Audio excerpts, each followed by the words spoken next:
Ya, una buena tarde a todos y todas.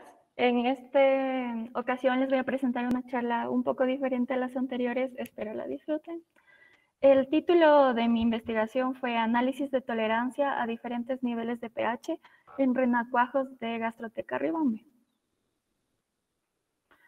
Pues bueno, hoy les voy a mostrar, este es el esquema de la presentación, voy a empezar por introducción y voy a terminar en recomendaciones.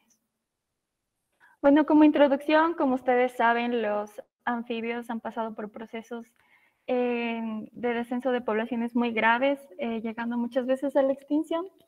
Este es el caso de la rana Gastroteca riobambe, la cual es muy particular, ya que se la llama también rana marsupial, ya que, como su nombre indica, posee un marsupio en su dorso, entonces alrededor de 2 meses.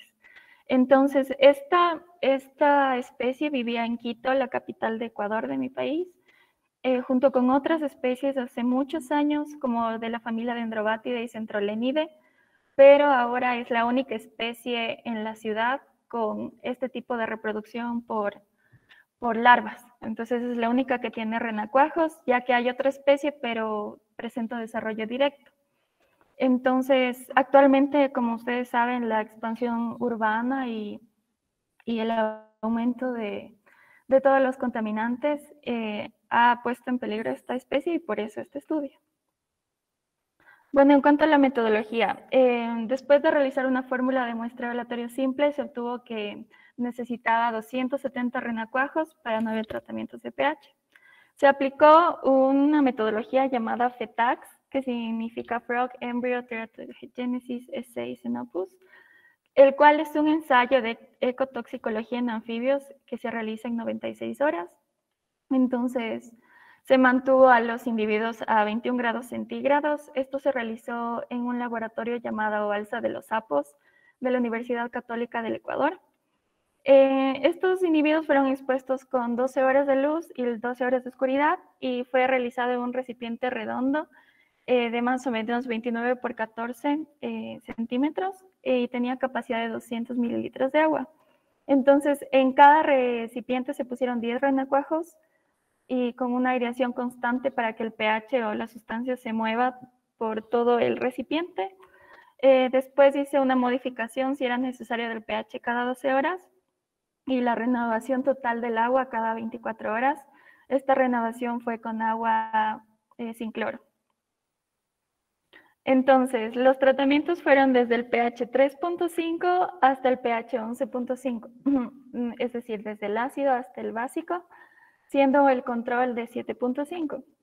Entonces, para obtener el pH ácido se utilizaron sustancias como ácido clorhídrico y un buffer que mantenía este pH constante llamado acid regulator, que lo usan para peces. Y para el pH básico se utilizó el hidróxido de sodio y ya. Bueno, ¿qué quise medir aquí? Quise ver cómo se veían afectadas algunas variables según el pH. Entonces se tomó la supervivencia, la cual fue cada 12 horas, el peso al inicio y al final de las 96 horas, y el tamaño, es decir, el ancho, como ven ahí, y el largo total. Para esto tomé una fotografía del individuo, como pueden ver, en una caja, y después las procesé en ImageJ, que es un programa que nos ayuda para esto, a medir. Y también medí el tiempo de metamorfosis desde que nacieron hasta que ya eran metamorfos y ya juveniles. Para los análisis estadísticos utilicé una prueba de normalidad de Shapiro-Wilk. Para algunos factores como el peso y el tamaño utilicé ANOVA de un factor, también significancia de Tukey. Y para el peso y días de metamorfosis los tabulé en Excel. Pues vamos con los resultados. En cuanto a los resultados, todos los individuos de pHs extremos, es decir, desde de 3.5 y el de 11.5, ácido y básico, perecieron en las 96 horas, siendo el de pH ácido de 3.5 el que presentó individuos muriendo, como ustedes pueden ver ahí periódicamente, es decir, el primero a las 12 horas, 12 en 24 horas y así como de una manera pausada. Eso fue diferente con el pH básico, donde murieron todos los individuos de ese pH en las 12 horas. Entonces, como pueden ver en las imágenes, la A y B son del pH ácido, donde se presentaron renacuajos con desmembramiento y reducción de la aleta caudal, mientras que en la imagen C se puede observar un individuo que murió en un pH de 11.5, como que ustedes cuando veían esos renacuajos era como desintegrados, entonces ahí podemos ver que no tenían estructuras bucales. En cuanto al peso, si pueden ver este gráfico, está en porcentaje y según el tratamiento. Entonces, si vemos desde el control, desde la mitad, en el control tenían un peso del 12% y así se iban como o creciendo a los lados, pero fueron bajando drásticamente, siendo el pH 4.5 en el que no murieron, pero era subletal, digamos, un peso muy bajo de menos 8%. Y también en el pH de 10.5, que también fue subletal, un bajo peso de igual forma. En cuanto al peso, en el análisis de los individuos que murieron, podemos ver en el de 3.5, que fue el de ácido, que los individuos murieron con un peso muy bajo, mientras lo contrario pasó en el de 11.5, que fue muy alto. En cuanto al tamaño, no hubo una diferencia significativa en cuanto a largo total, sino en el ancho. Entonces, en el ancho hubieron diferencias marcadas entre el tratamiento 4.5 y 10.5 y entre el 10.5 y el control. En cuanto a la metamorfosis, los individuos que más tardaron en metamorfosear fueron los del tratamiento 9.5 por pocos días y después los otros tratamientos se mantuvieron entre 65 y 67 días. Pues bueno, también como parte complementaria se tomaron datos de lugares donde habita esta especie. Entonces, si nos fijamos en el pH, este varía entre 6, 90 y entre 8, que es más o menos donde los pesos en los resultados del experimento se vieron relativamente normales y acordes. Bueno, en cuanto a la discusión, la resistencia de esta especie, como pudimos ver, es muy amplia. Yandún en 2017 ya había hecho un estudio con renacuajos, pero con temperatura, descubriendo que ellos pueden resistir hasta 40.3 grados centígrados, es decir, que son muy resistentes.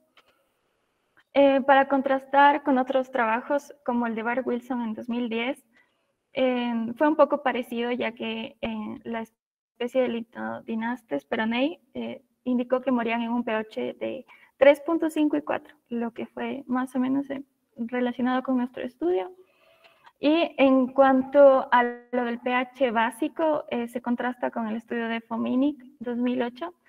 Lo realizó en una salamandra en rana temporaria, donde él descubrió que no toleraron un pH mayor a 9. En cuanto a las sustancias, pues Rodríguez en el 2014 utilizó como las mismas sustancias que mi estudio y vio que la supervivencia era menor al 50% en los individuos, pero contrastó con otras sustancias, que fue el ácido acético y el hidróxido de amonio, donde tuvo una supervivencia menor al 30% en menos tiempo, es decir, que nuestras sustancias podrían, como que el uso de las sustancias pueden haber también alterado los resultados. Ya, en cuanto a los efectos en general, bueno, vamos por partes. Muñoz y Bautista en el 2011 hicieron un experimento de la misma forma con pH y vieron que los individuos tuvieron un desarrollo normal, es decir, culminaron su metamorfosis, como fue el caso de mi estudio, donde todos llegaron a culminar la metamorfosis. Mientras tanto, Pacala et al. En el 2001 vieron que hubieron efectos subletales en los pHs que estaban cercanos a los letales, y esto lo vieron reflejado en el bajo peso, en la baja talla, en los días de metamorfosis que variaban muchísimo, como aquí lo pudimos ver igual. En cambio, Paddy y Gates en 1988 vieron que justo como pasó en este estudio, más o menos en un pH de 11, la especie que ellos utilizaron, que fue Microhyla ornata, vieron una desintegración de su cola, lo que pasó también aquí, igual de su aparato bucal, que fue en este caso. Entonces, ¿por qué puede ser esta desintegración? Hay bibliografía de que el hidróxido de sodio puede desdoblar lípidos, entonces al unirse con lípidos puede causar saponificación, lo que pudo haber explicado el efecto mostrado. En cambio, la pérdida de peso extrema en pH ácido pudo deberse a la pérdida de iones, principalmente sodio y cloro. Ya saben, por el proceso de ósmosis o de regulación de iones pueden a veces salir más, entonces tal vez eso puede explicar el peso. E igual, como se observó en el pH de 10.5 también perdieron peso, puede ser a la pérdida de iones bicarbonato. En cuanto al tiempo de metamorfosis, la hormona tiroidea y corticoesterona son las hormonas que regulan este proceso. Entonces, por ejemplo, Chambers et al. 2013 realizaron un estudio en lambistona jeffersoniano. Entonces, notaron que en un pH de entre 5 y 6, la corticoesterona aumentaba un 123%, lo que provocaba un desarrollo acelerado o procesos de canibalismo entre renacuajos. Entonces, en mi estudio yo pude ver algunas colas mordidas, por ejemplo, en este tipo de pH de ácidos, pero no canibalismo como tal, sino tal vez unas mordidas así. Entonces, es importante esto del pH, ya que, por ejemplo, Simbaña en el 2019 midió cómo era el pH de cuerpos de aguas de zonas externas a un parque protegido e internas. Entonces vio que en las aguas de zonas externas el pH era mucho más ácido a diferencia de las zonas internas. Como conclusiones, tenemos que esta especie puede ser definida como resistente, tomando en cuenta que tuvo una resistencia de pH 4.5 a 10.5, también que pueden presentar efectos subletales en pHs alejados de los neutros. Solo la variable de largo total no se vio influenciada por el pH, y el peso de los individuos puede estar influenciado por el intercambio iónico, según el medio en el que se encuentra, como les mencioné antes. Finalmente, tengo recomendaciones. Entonces, estos trabajos en realidad son muy escasos. En Latinoamérica, por suerte, no tenemos lluvia ácida ni mucho contaminación, pues, pero puede llegar como que ustedes saben que el viento se mueve por todo el mundo, entonces contaminación de otros países puede llegar acá, o igual el tener volcanes, las erupciones y todo esto, o agroquímicos pueden como enviar lixiviados que modifiquen el pH, así que sería importante realizar más trabajos en más especies. También se debería exigir a los estados o gobiernos que presenten índices de contaminación atmosférica, cómo es su estado, ya que eso también nos afecta a nosotros y a todos los seres vivos. También debe haber una divulgación de esto, y también se deberían probar nuevas sustancias, por ejemplo, naturales, para este tipo de estudios.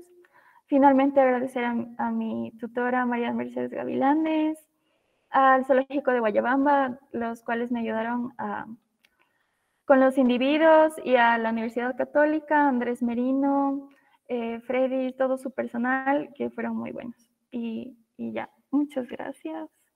Eso fue todo. Gracias.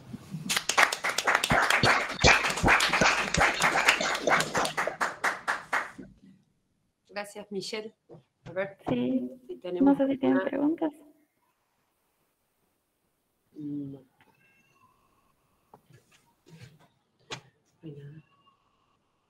Espera que no veo. No. Aparentemente. No hay pregunta. Bueno, yo, ya que estás, te hago una pregunta así como cortita. ¿Cómo es como un espectro muy amplio, digamos, los valores de pH que tomaste, digamos, para hacer los experimentos? Digamos, quizás, ¿qué criterio usaste para definir ese espectro tan amplio en los valores? Pues, claro, o sea, sí, yo quería tomar valores más pequeños, pero según literatura se mostraba que es estandarizado que vaya de un pH 3.5 a 11.5. Entonces fue por estandarizar. Ajá. Entonces, como vimos, sí toleraron un montón y si hubiera hecho desde tal vez pHs más cortos no hubiéramos visto unos resultados. Eso, no sé si fue mucha información. Me preguntan cualquier cosa, igual por el correo si desean luego. Bueno. Bueno, gracias, Michelle. Muchas gracias. Muchas gracias.